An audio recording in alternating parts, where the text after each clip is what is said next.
삼성전자가 지난해 4분기 영업 실적을 발표했습니다. 애초 8조 원대를 전망한 증권가가 7조 원대로 전망치를 낮췄지만 이마저도 충족하지 못한 6조 5천억 원으로 잠정 집계됐습니다. 이런 가운데 엔비디아 CEO 젠슨 황은 삼성전자의 고대역폭 메모리를 여전히 테스트 중이라고 밝혔는데요. 취재기자 연결해서 자세한 소식 알아보겠습니다. 황혜경 기자, 먼저 삼성전자 4분기 실적부터 전해주시죠.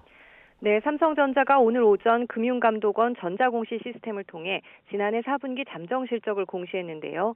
영업이익은 6조 5천억 원으로 지난 3분기 대비 29% 감소했습니다. 매출액도 75조로 3분기 대비 5.2% 하락했습니다. 앞서 증권사들은 모바일 업황 둔화와 레거시 메모리 공급 과잉, 반도체 수탁 생산, 파운드리 가동률 하락 등을 이유로 삼성전자 영업이익이 7조 원대에 이를 것으로 내다봤는데요. 이보다도 더 저조한 실적입니다. 이에 대해 삼성전자는 이례적으로 설명 자료를 내놨는데요.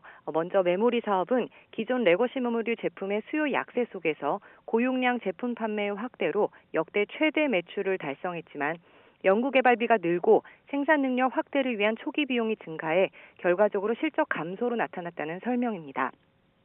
또 모바일 등 주 사용처에서 수요가 부진한 가운데 업체 간 경쟁 심화로 실적이 하락했다고 밝혔는데요.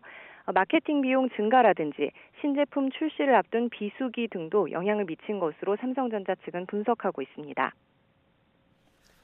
네, 이런 가운데 엔비디아의 젠슨 황 최고 경영자가 삼성전자의 고대역폭 메모리에 대해 언급했다고요. 네, 그렇습니다. 황 CEO는 세계 최대 가전 IT 전시회인 CES에서 열린 기자 간담회에서 삼성전자의 고대역폭 메모리 HBM에 대해 현재 테스트 중이고 성공할 거라 확신한다고 말했습니다.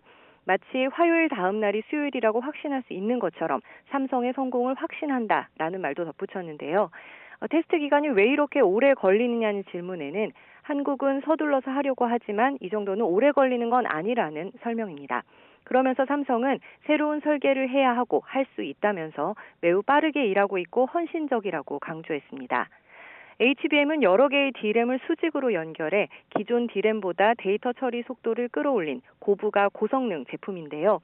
SK 하이닉스는 엔비디아에 이미 납품하고 있지만 삼성전자는 테스트를 받는 중입니다.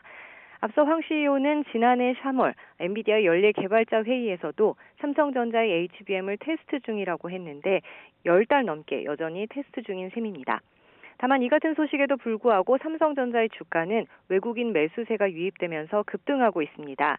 개장 초 외국인과 기관의 매도세에 1% 이상 하락한 채 출발했지만 이후 외국인이 순매수로 전환하면서 상승세를 나타내는 상황입니다. 지금까지 YTN 황혜경입니다.